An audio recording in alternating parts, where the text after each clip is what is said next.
we're back for part 2 of the Gatekeeper build.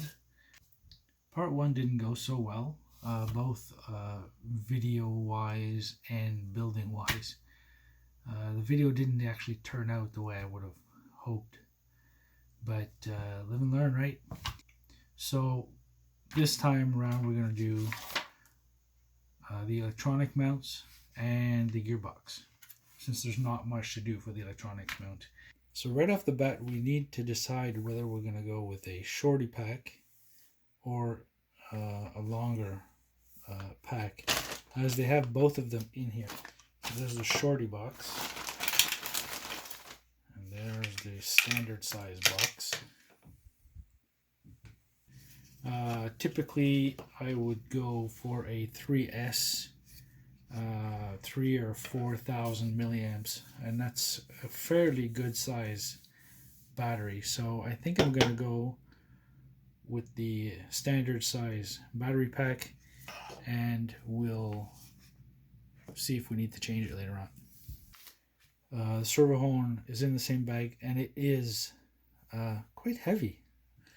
First steel servo horn I've actually ever seen. So that is pretty cool.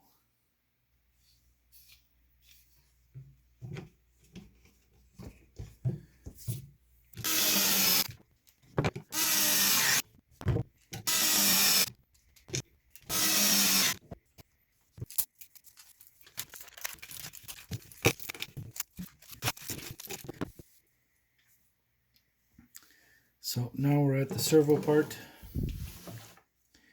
I know my servo has already been centered, so I can go ahead and throw the arm on. So they want the servo output towards the front of the truck, and the servo horn also going out towards the front. So, and it's basically a 25 tooth splined setup, so you're going to need a 25 tooth servo, which is pretty common anyways. Considering how precise they were with the screws for the chassis, I don't understand. See, these 3 screws are supposed to be for the servo. Well, there's supposed to be 4 of this particular screw for the servo, but I got 3 of these. I got another flathead and the button head. The button head is probably going to go on the servo, but I don't understand why I have 3 of these and 1 of these. Should be a mistake. The other 4 were used for the battery tray. Now they suggest putting Loctite for the servo.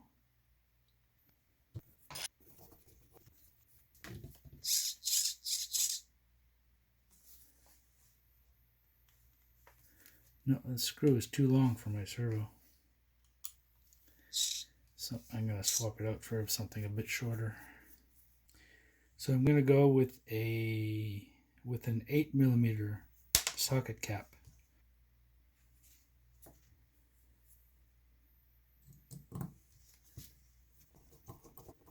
The screw that it came with was a 10mm. That's much better.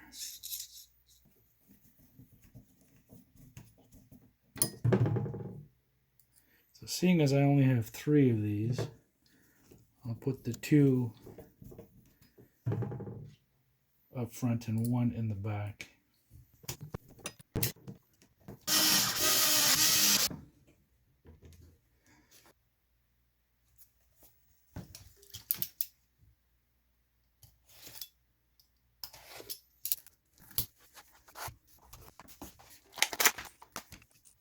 So it looks like I'm going to have to put that piece that I didn't put in the other day. But that is a pretty freaking tight fit. So let's put on the piece that I didn't put on the other day.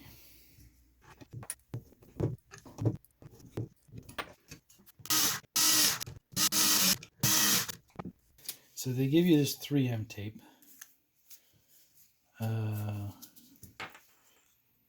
It's obviously not wide enough for this, so I'm going to use my tape, which which is a bit wider.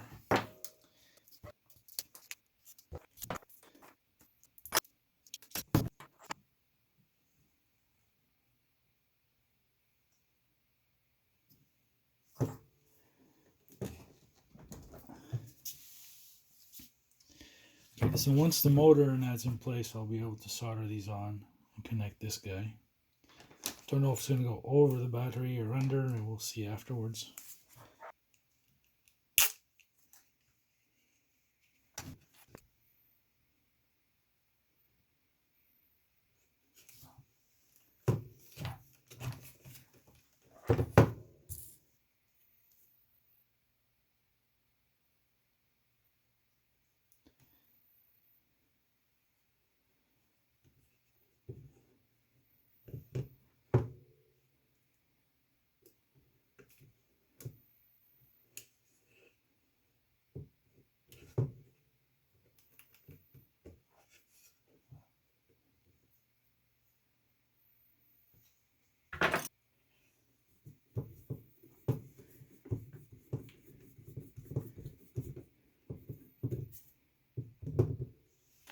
Alright, so on we go to the gearbox.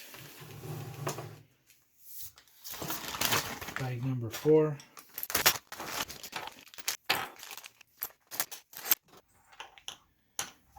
Here's an example of what I meant by a burr causing an issue.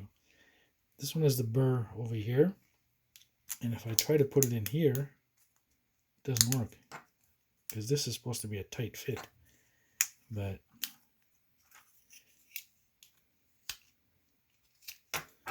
if I take it out, there we go, fits nicely.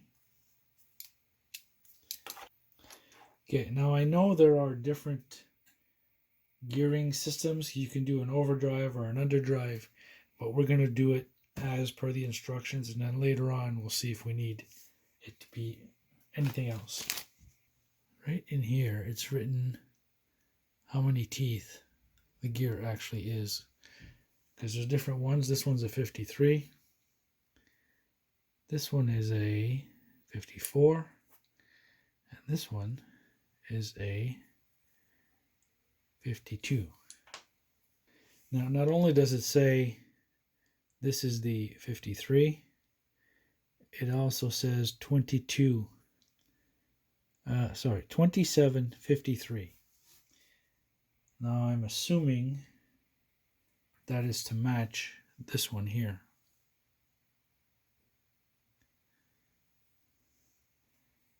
Because all these little gears also have different numbers on them.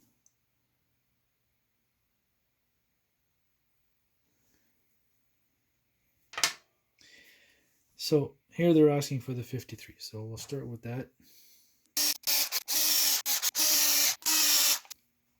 Okay, so now we need the 52 tooth.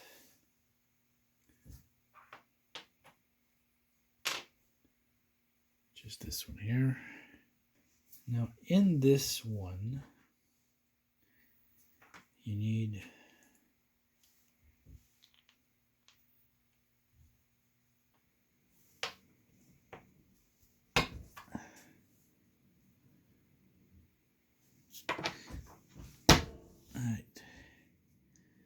you get a bearing there, you get a shim, which you will put into the gear.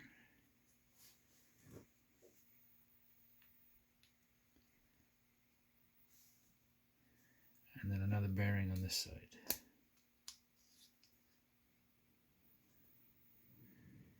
And that all gets screwed together.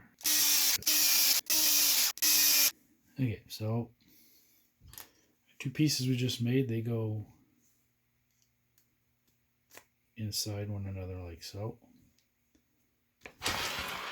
Next step, little idler pins. It says the 28 tooth. You get 25, 27, and 28. So that will be this one here.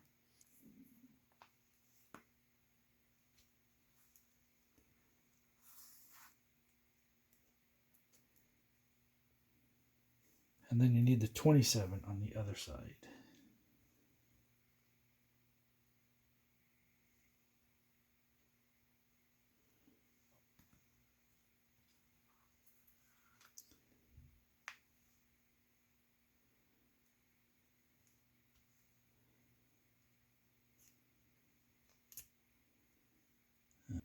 Well, if you're holding it like this, the 28 tooth will be on your right and the 27 tooth will be on your left, and that's the way they need to go in, along with the bearing.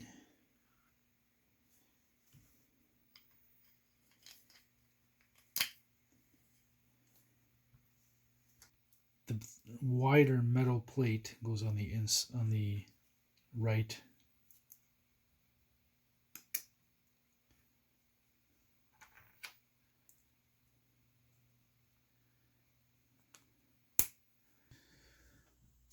So don't forget to grease up your gears. And anything more than what actually goes on the gears is too much grease. I mean, unless you're trying to completely seal your gearbox with marine grease, it's kind of pointless. So let's get this together. Got my bearings already inside here.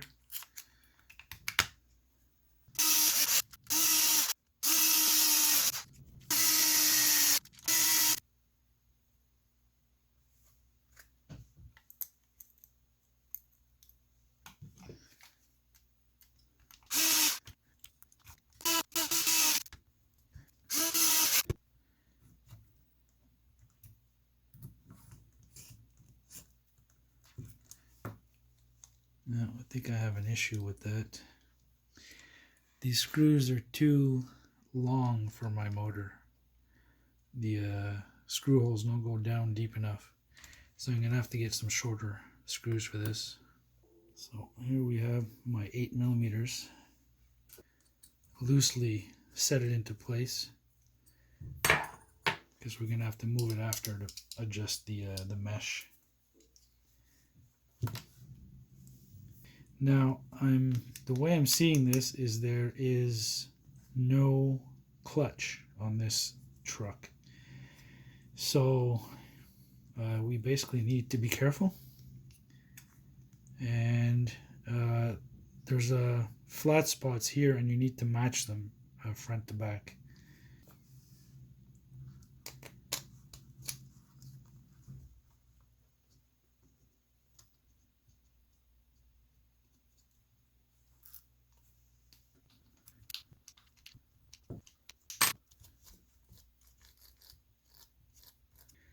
Oh, I just realized the pinion gear is not included. Alright. Let's go digging through my stuff and find a pinion gear. Okay, so I didn't find any 18 tooth, but I have a 17 tooth. So we're going to go with the 17 for now, I guess.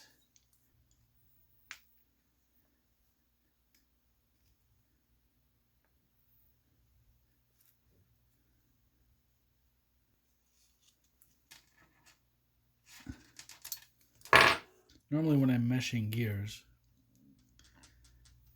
I'll tighten these screws just tight enough so that I can move the motor around, but also tight enough that it doesn't move by itself when you're turning the spur. So while turning the spur, you check if there's any play. So this is a good amount of play. I turn a little bit, check again, turn a little bit, check again. See, there's a bit more play there. So basically I go around the whole spur, maybe even 2 or 3 times, and check for play. Now the reason for this is that the spur gear on most cars or RCs will never be perfectly round or perfectly placed. So it's going to be offset a little bit. So there's going to be one side. So if you adjust it one side nicely, the other side might not be as nice or have the right amount of mesh.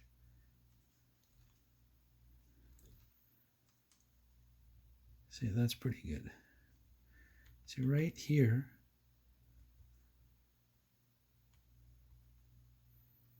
it barely has any. And if I just go over here, it's got more, a bit more. And as we get back to the other side, it has a little less again. So that's a pretty good mesh right there. We'll tighten that in place.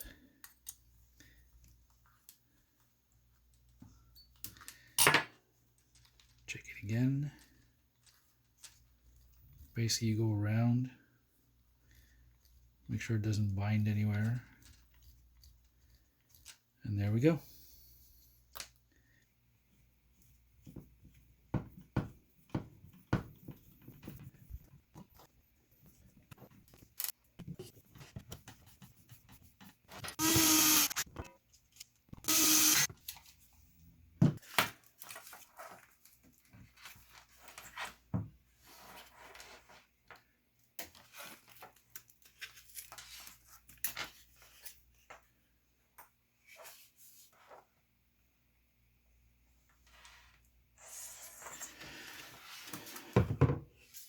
So there we have it for today. The electronics, the battery bracket, motor, transmission. I really like the way this transmission is designed. It's very easy to take off and swap the gears to make it a straightforward even distribution front and rear, or overdrive the front or overdrive the rear. It really depends on how you want to set it up. To overdrive the rear, you basically have to turn the transmission around completely, so the front becomes the back. Because the way it's set up is you always have to have the 28 tooth secondary gear in the same place, but it's on that same shaft. There's another gear, and that's the one that you'll be changing the gear ratio of to be able to change the overdrive or not. I have to say this second part of the build went much better, and I'm hoping the video reflects that. Next up is the axles. So should I do one video for both axles or one video each? Let me know in the comments, and I'll catch you next time.